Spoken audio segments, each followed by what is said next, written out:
சுட்டு போட்டாலும் எனக்கெல்லாம் சமையல் சுமாராக தான் வரும். மற்ற டிஷ்ஷெல்லாம் வந்து செய்யும் போது வந்துட்டு ஏனதான் கடமைக்கே தான் செய்வேன். இந்த பிரியாணி டிபார்ட்மெண்ட் வரும் உள்ள வந்த பவர் அடி அண்ணையார் அப்படின்ற மாதிரி ஒரு பவர் வந்து கிடைச்சிருது. அந்த ஆர்வத்திலே செய்யறதுனால என்னன்னு சொல்றதுல பிரியாணி டேஸ்ட் வந்து ரொம்ப சூப்பரா வந்து வந்துருது. இந்த பிரியாணி செய்யறதெல்லாம் கூட எனக்கு ஈஸியான வேலை. இஞ்சி பூண்டு உரிக்கிறதா ஒரு நசை பிடிச்ச வேலை.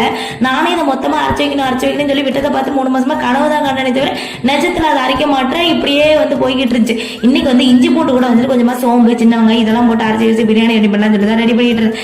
எப்பயுமே எண்ணெய் எல்லாம் ஊற்றதுக்கு அப்புறம் நம்ம வந்து பட்டை கிராம்பு எல்லாம் போடுறதுக்கு போல ஃபர்ஸ்ட் வெங்காயம் போட்டு வதங்கினதுக்கு அப்புறம் பட்டை கிராம்பு போட்டீங்கன்னா டேஸ்ட் வந்து கிஸ்ஸாவே இருக்கும். அதுக்கப்புறமா மிளகாத்தூள் இலதலைகள் தயிர் காய்கறி இதெல்லாம் போட்டு ரெடி பண்ணிக்கிட்டு கிடந்தேன். நான் இன்னைக்கு காளான் பண்ணி தான் ரெடி பண்ணிட்டு இருந்தேன். காளானை வெட்டி போடுறதுக்கு அப்புறமா இப்படி காணி சுருங்கி போச்சு. என்னடா செய்யுது இது யார் வயிற்றுக்கு பத்துன்னு சொல்லிட்டு குடுகுடுன்னு ஓடி போய் ஃப்ரிட்ஜ்ல இருந்து 2 கேரட் எடுத்து போய் அவசரத்துக்கு ஒன்றும் பாதியமா வெட்டி போட்டு ரெடி பண்ண காளான் பண்ணி ரொம்ப சூப்பராகவே வந்துருந்துச்சு. சிறப்பாக வந்து நேரம் சாப்பிட்டு முடிச்சாச்சு. அவ்வளோதான்.